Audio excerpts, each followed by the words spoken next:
जी जनाब, once again welcome back after a break. Summers आ चुके हैं और हमने बड़े अच्छे अंदाज में उनको वेलकम किया है। थोड़ी सी गर्मी कभी कभी जब ज़्यादा बढ़ जाती है तो अच्छी बात यह है कि इस्लामाबाद का वेदर एकदम से चेंज ले लेता है और मौसम बेहतर हो जाता है। तो जनाब, इस चीज़ के लिए हम ब्लेस्ड हैं कि हम इस जगह पर मौजूद हैं जहाँ पर सराउंडिंग में ग्रीनरी भी है, आपका वेदर भी रेनी हो जाता है और फिर हमें ज़्यादा गर्मी महसूस नहीं होती है। लेकिन इसके बावजूद हमें अपना ख्याल रखना है और समर्स में ख़ास तौर पर अपनी स्किन का और हमारी जो वाटर इनटेक है, हमारी डाइट का, हमारी एक्सरसाइज का। वैसे तो पूरा साल कहते हैं कि जी अगर आपने एक अच्छी लाइफस्टाइल गुजारनी है और हेल्दी लाइफस्टाइल गुजारनी है तो इन कुछ चीज़ों को अपनी ज़िंदगी का हमें हिस्सा बनाना पड़ता है।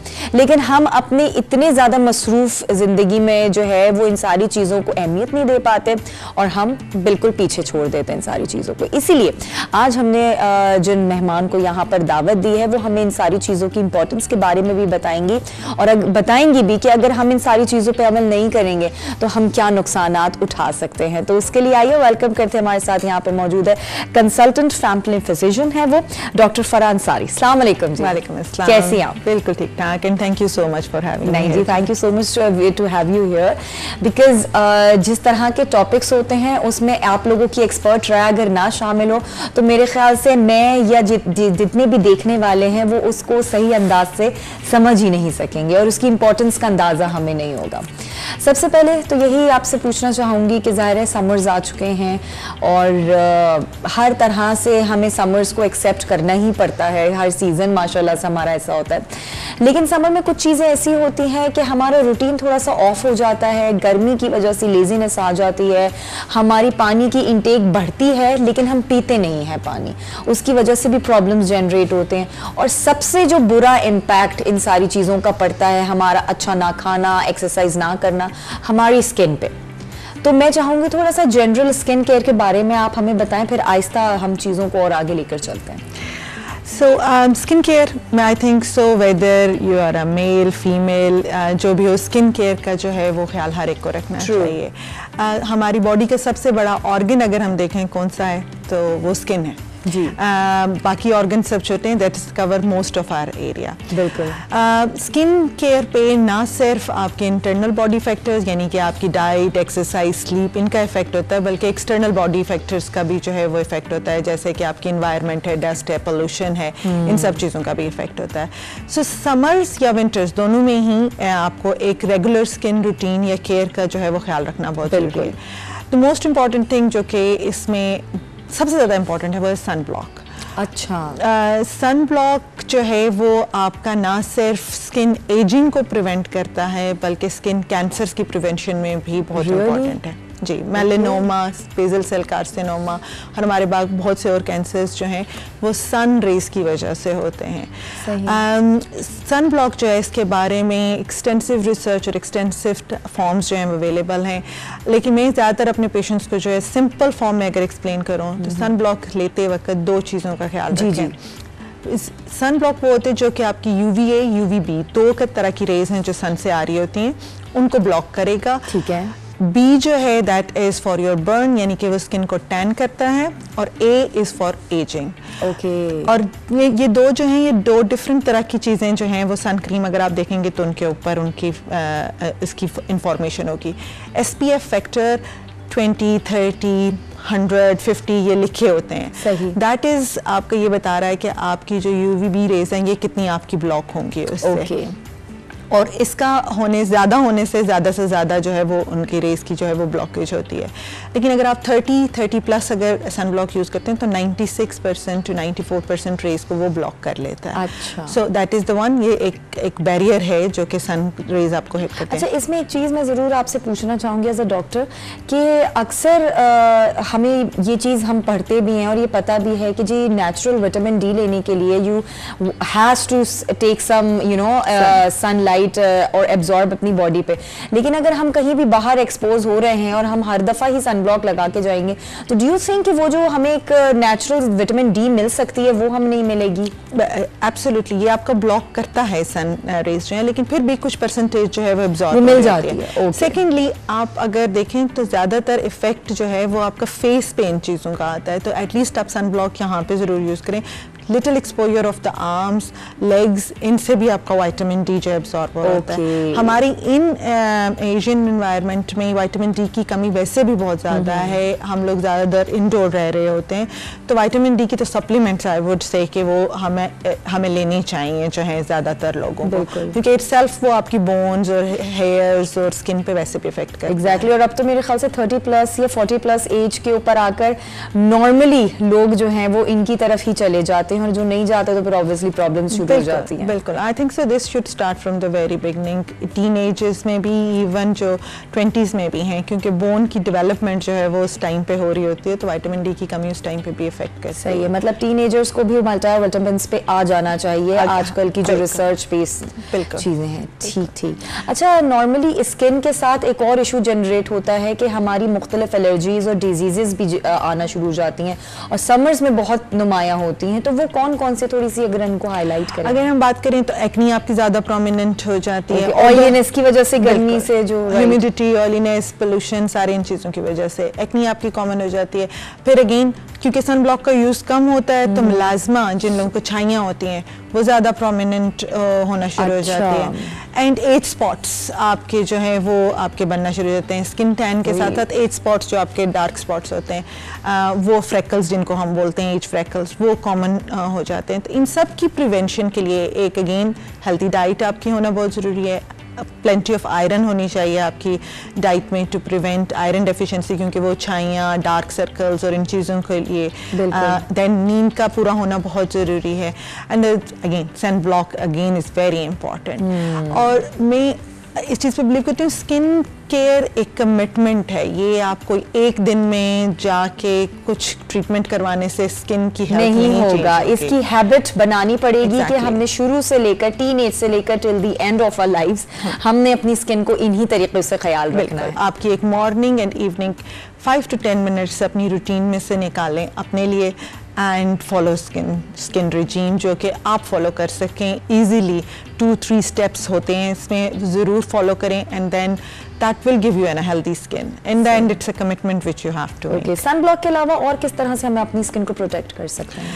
अच्छा, मेन अगर आप देखें तो normally it's an open secret, मतलब ये कि बहुत से लोगों को पता भी है, लेकिन अगेन इट्स करते नहीं है। हाँ, करते नहीं है। दूसरा, आप अगर डर्मेटोलॉजिस्ट या स्किन केयर किसी भी क्लिनिक में जाएंगे तो ये स्टेप्स आपको जो है नॉर्मली एडवाइस कर रहे होते हैं, मॉर्निंग एंड आफ्टरनून की रेजिम। सही। So there are few steps in it. अगर हम मॉर्निंग में बात करें तो सबसे पहले आपने अपना एक क्लेंजर यूज करना है। Normally we advise double cleanser.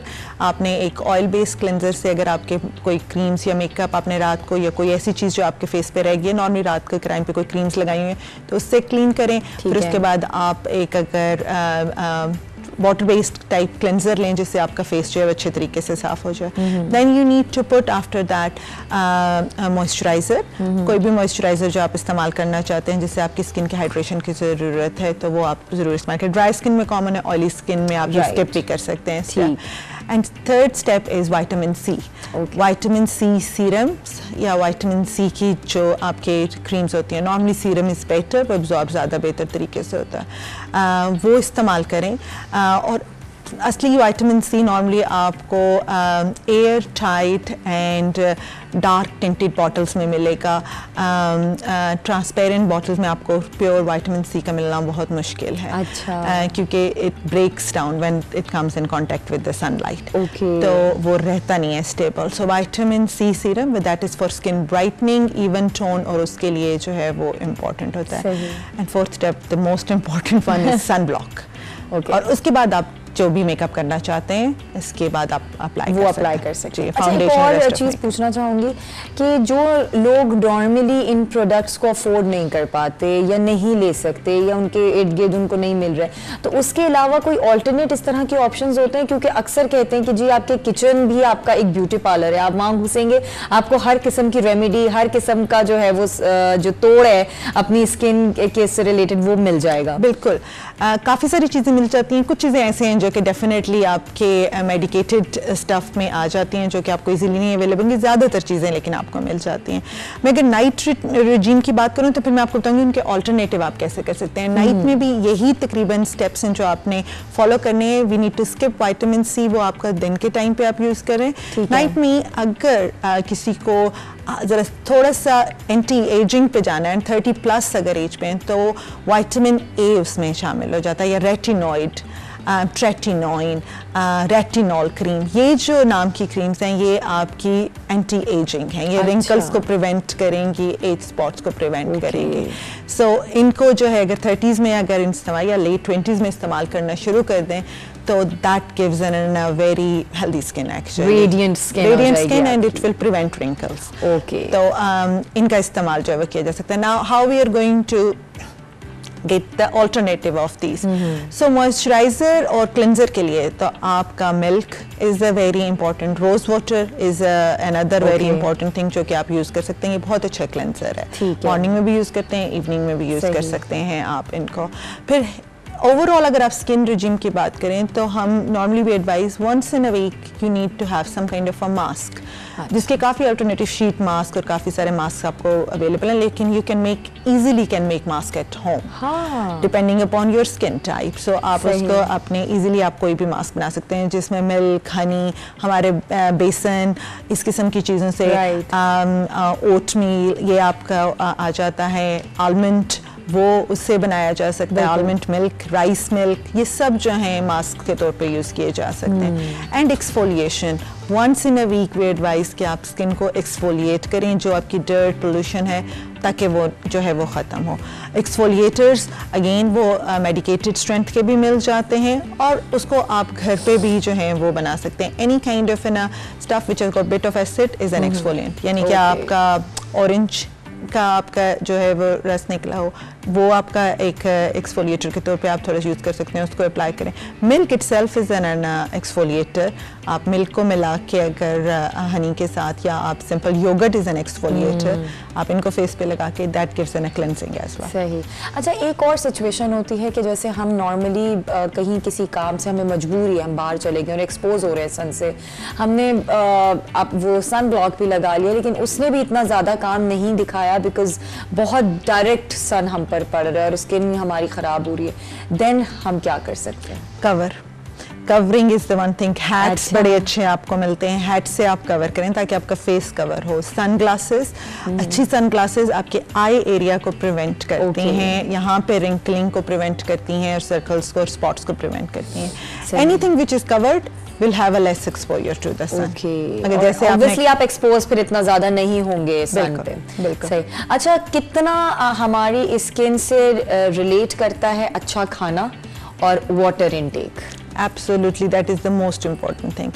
Water first of all, उसको तो other than that even kidney के आप बात करें, क्योंकि हमारी जो वाटर है that's of your flushing mechanism, वो बॉडी से सारे टॉक्सिन्स को फ्लश करने में हेल्प कर रहा होता है। And again water itself is the main component of our body. तो पानी तो 7 से 8 ग्लास आप लेना ही लेना है, बिल्कुल लाजमी पीना है। And take it in form of other things, आप कुछ जूसेस उसमें इनकॉर्पोरेट कर सकते हैं, दैट आपके वाटर इनटेक या फ्लूइड इनटेक को वो बूस्ट कर रहा होता है। So we can make it in a different way कि हम उसको बेहतर कर सकें। फूड की अगर बात करें तो food definitely impact our skin health as well and it is proven.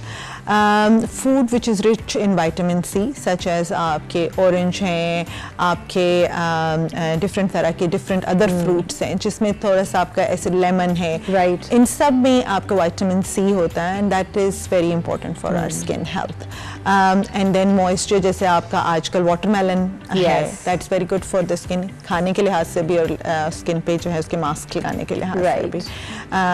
So fruit and all of that vegetables, green vegetables, these are important. Iron is another thing which is important for skin health, क्योंकि हमारी skin में जो अगर iron की कमी होगी तो आपको छाइयाँ पड़ना, मिलाजमा, हमें ग्रीन वेजिटेबल से बहुत इजीली मिल जाएगी। और एक्ने को प्रिवेंट करने के लिए हमें प्रोसेस्ड फूड एंड कार्बोहाइड्रेट्स को जो है वो रिड्यूस करना होता है, क्योंकि वो एक्ने को फ्लेयर करता है और उसकी वजह से excess of oil as well, excess of oil as well, क्योंकि वो आपके जितना एक्सेस ऑयल या कार्बोहाइड्रेट्स होंगे वो इन द एंड वो आपकी फैट के डिपॉजिट भी हो रही होंगी और ओवरऑल बॉडी के मेटाबॉलिज्म को खराब कर रही होती है। अच्छा, एक और चीज़ होती है, जहाँ हमने खाने की और पीने की बात करी है, वहाँ एक्सरसाइज भी मैं समझती हूँ कि हमारी स्किन में ग्लो लाती है, फ्रेशनेस लाती है, और चाहे आप योगा कर रहे हो, चाहे आप नॉर्मल स्ट्रेचिंग कर रहे हो, वो आपकी स्किन पे इफेक्ट ज़रूर लाती है। Is that right? Absolutely, I think so. Healthy lifestyle के जो 4-5 पिलर्स हैं उनको समझना, हाँ, उनको समझना बहुत ज़रूरी है। वो आपकी overall health,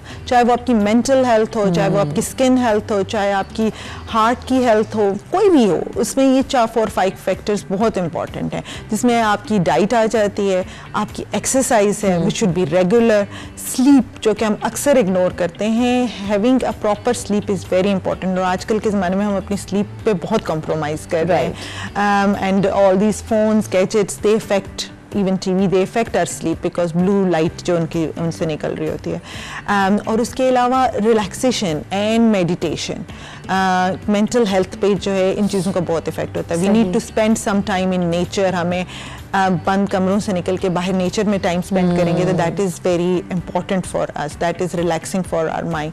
and then having some kind of an mechanism, जब हम दिन के एंड में अपना कोई ग्रैटिट्यूड डायरी या कुछ इस किस्म की चीज़ लिखें, जहाँ हम दिन में अपनी ब्लेसिंग काउंट कर रहे हो, बजाय इसके कि हम सारी टेंशन्स को एंड में लेके और फिर उसके बाद हम सोते हैं, फिर नींद भी नहीं अच्छी आती, bad dreams and all of that. बिल्कुल। And that all effects our sleep and our health in general. True that. तो डॉक्टर साहिबा, जो आपने हमें नुस्खा दिया है वो सारा इस तरह का है कि हर कोई उसको अवेल कर सकता है, सिर्फ करने की देर है। हम थोड़ा जो लेजीनेस अपनी अंदर लेकर आ जाते हैं उसको थोड़ा सा साइड में हटाकर अगर अपना ख्याल रखना शुरू कर दें तो मेरे ख्याल से हम बीमारियों से भी बचे रहेंगे, और फिर जो एक्सपेंसिव ट्रीटमेंट्स होते हैं उनसे भी बच जाएंगे, हमारे खर्चे भी बचेंगे, और एक अच्छी पॉजिटिव एंड हैप्पीनेस हमारी लाइफ में होगी, तो हम अपनी अच्छी सी जिंदगी गुजार सकते हैं अपनों के साथ। बहुत बहुत शुक्रिया डॉक्टर साहब, thank you so much doctor फरा।